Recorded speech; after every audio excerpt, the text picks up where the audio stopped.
everyone, I hope you're doing well. Today's vlog is all about MCAS, which is perfect because I am going through a horrendous MCAS flare-up and my cat says hello.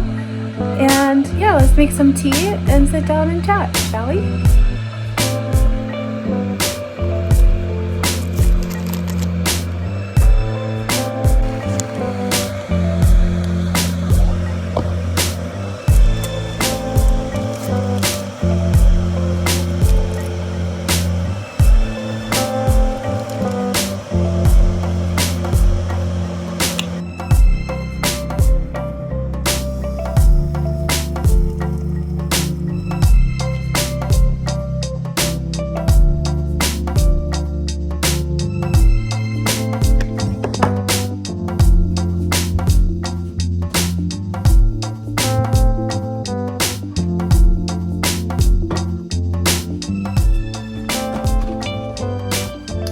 Heating pad. I'm like shaking and I can't stop. I'm not exactly sure what that's about, but sometimes I get super shaky and it is what it is. I am in pain, so I am going to use my lovely electric pill grinder that my lovely husband bought for me and crush a pill because I don't think I could do this vlog without taking painkillers today.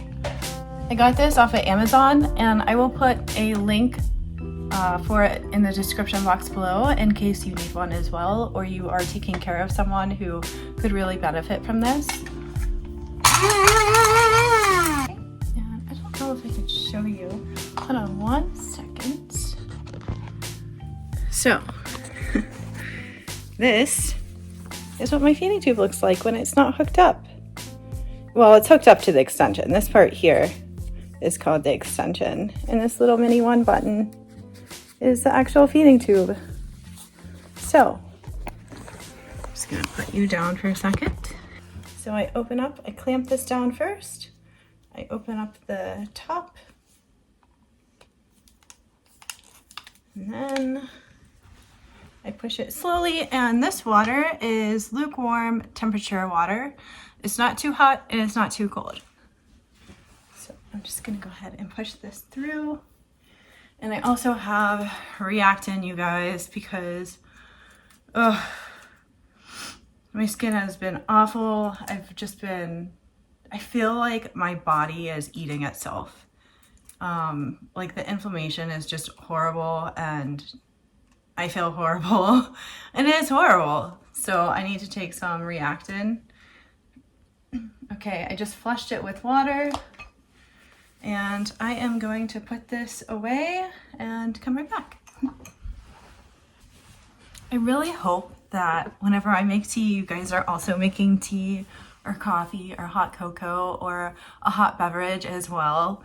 I just like to have these sit down discussions with you guys and over a nice warm or cold beverage. It's getting a little bit warmer outside these days, and I know Arizona, like my friend YouTuber over there, Crazy Wonderful, you were wearing a shirt in your vlog. Lucky. All right, so I'm just gonna take Reactin.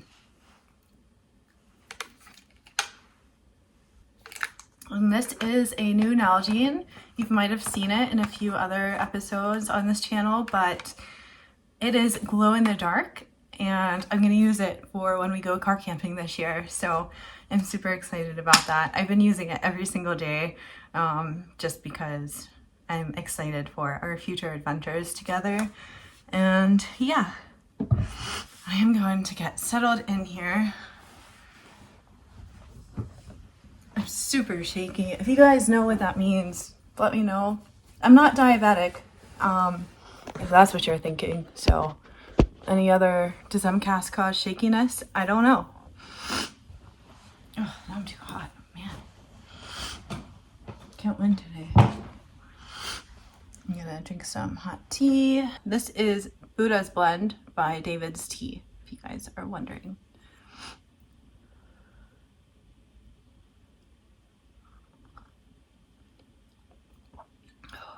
It's so good, guys. I just need to sit here for a second. I'm gonna kind of do this vlog in real time and it's pretty much what I do anyway, but I'm not gonna really push myself today because I've been feeling really low. I've been in severe pain that hasn't been really controlled. And when I do control it, I'm just sleeping all day, and it just makes me really sad because, like, what type of life am I living? I'm just like barely surviving, and I haven't been going on any adventures or anything like that. And it's just really rough, and yeah, I've been dealing with that.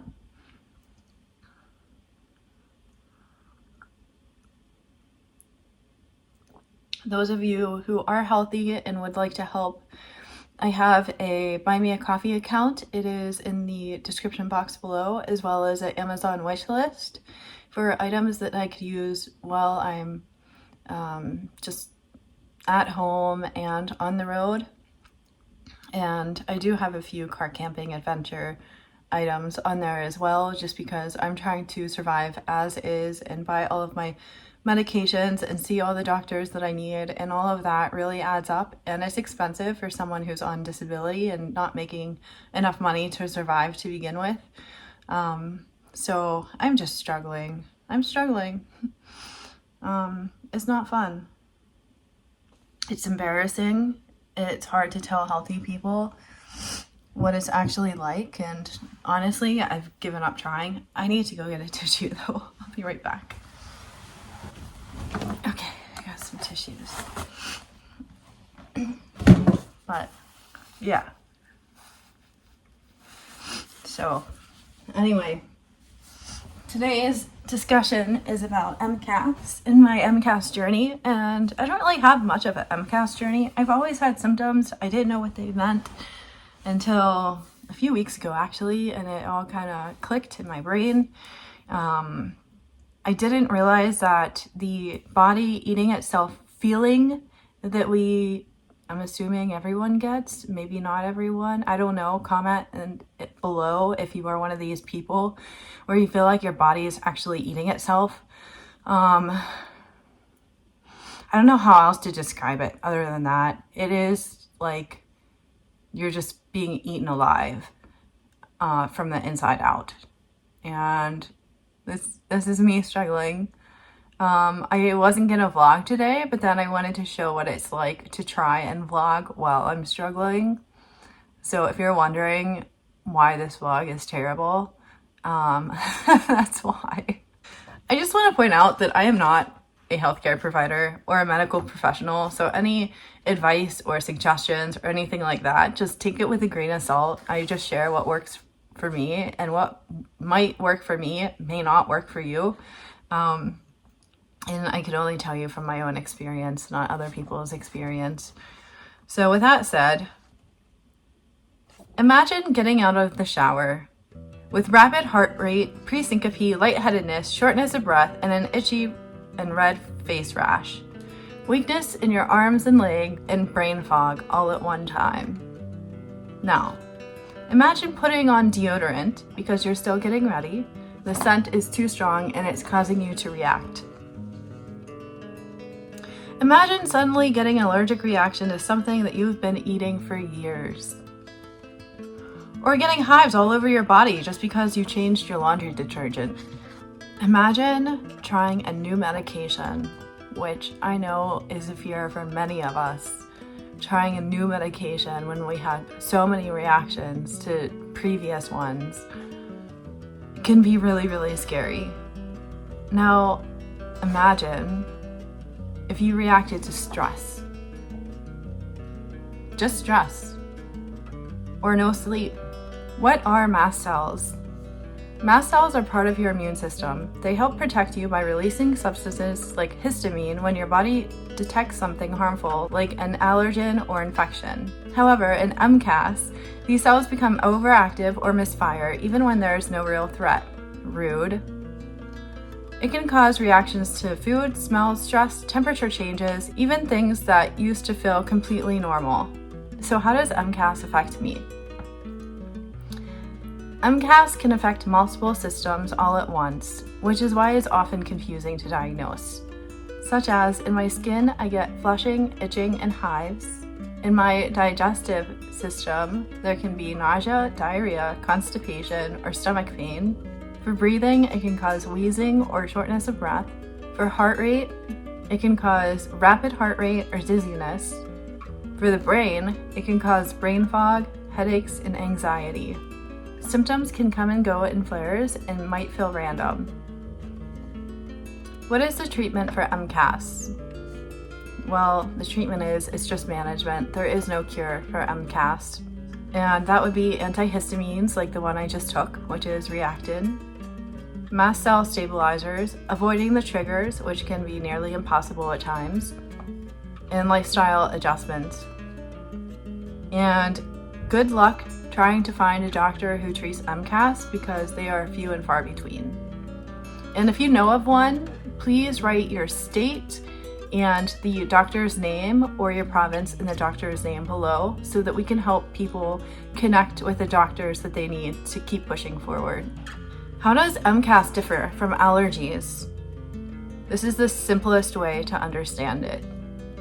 Allergies say, my body reacts to this specific thing every time. Histamine intolerance states, I can't handle too much histamine. But MCAS states, my immune system reacts to almost anything and unpredictably.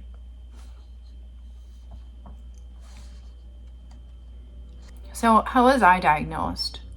My diagnosis was actually pretty random when the doctor was just like, oh, that's your MCAS. And he looked at my medical history and everything like that. But the main thing is recognizing the symptom pattern. So that would be skin, flushing, itching, and hives, the GI system, diarrhea, or in my case, constipation, nausea, and abdominal pain. Cardiovascular system would be low blood pressure, which I have sinus bradycardia, and rapid heart rate. Respiratory would be wheezing and throat tightness, which I've had. And neurological is, of course, the brain fog and the headaches. I get migraines and the cervicogenic headaches. And a key clue is that symptoms often resemble allergic reactions, but don't always have a clear trigger. So ruling out other conditions is extremely important as well. And so before diagnosing MCAS, physicians usually exclude more common or overlapping disorders such as allergies, asthma, IBS, and other things I can't pronounce, and I will put them in the screen below. This step is critical because MCAS is considered a diagnosis of exclusion plus confirmation criteria. I say that, but then there's people with MCAS that also have allergies and asthma as well. So it's really, really tricky to diagnose. So you got to get someone who knows what they are talking about. And some doctors do lab work, mine didn't. Lab testing during or soon after symptoms. Doctors try to confirm the mast cells are releasing excess mediators. Common tests include serum tryptase, especially during a flare, 24-hour urine test for histamine, metabolites, and timing. It matters a lot because levels may appear normal if testing is not done during a certain time frame. Another key diagnostic criteria is whether symptoms improve with medications that block mast cell activity, such as antihistamines, which is what I've tried so far, mast cell stabilizers, and leukotriene inhibitors. Sorry if I pronounced that wrong. Improvement with these supports the diagnosis of MCAS. Seeing the right specialist is extremely important, and some of the specialists who can diagnose MCAS are the allergists and immunologists, family doctors, or hematologists. Not all doctors are familiar with MCAS, so finding someone who's experienced in this subject is extremely crucial to getting the diagnosis that you need and deserve. Why it's often delayed? Because symptoms mimic many other conditions, lab tests can be inconsistent, and awareness and education among clinicians is still evolving, and MCAS is pretty new. So yeah. If you're trying to get evaluated, it helps to track symptoms, triggers, and timing, especially noting when flares happen. This can make lab testing much more useful. So, who identified MCAS to begin with? The modern concept of diagnostic framework for MCAS were mainly developed by an international group of researchers, especially Peter Valent from Austria, led key consensus papers that formalized diagnostic criteria. Dean D. Metcalf, U.S., or the National Institutes of Health, major contributors to mast cell disease research. Lawrence B. Afrin in the U.S. helped recognize and describe large numbers of patients fitting the syndrome. And here is the timeline. So early to mid-2000s, clinicians began noticing patients with mast cell activation symptoms without increased mast cell numbers. 2007 to 2010, the term MCAS and formal diagnostic frameworks began to emerge in medical literature, and clinicians began formally diagnosing MCAS as a distinct condition. 2010, diagnostic criteria were I get like this, guys, and I can't read, and I don't understand what causes this. I can't do anything. I just get shaky, and again, it's just an undiagnosed symptom. I can't talk. Like, what causes this?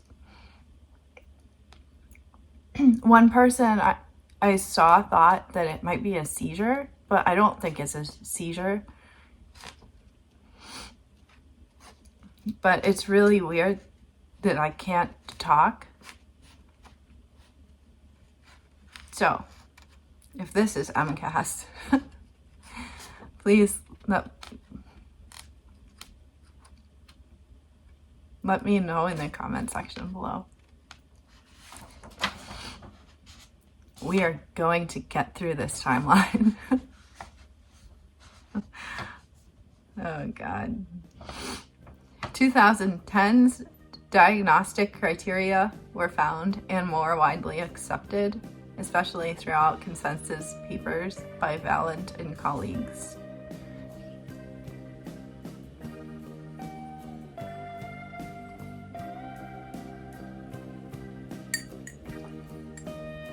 I feel so stupid when this stuff happens. And with that said, I hope you are as pain-free as you possibly can be. I hope you have a ton of adventures planned, and I hope you always remember that you are indeed incurably awesome. I'll see you next Tuesday at 5 p.m. Mountain Time. Bye for now.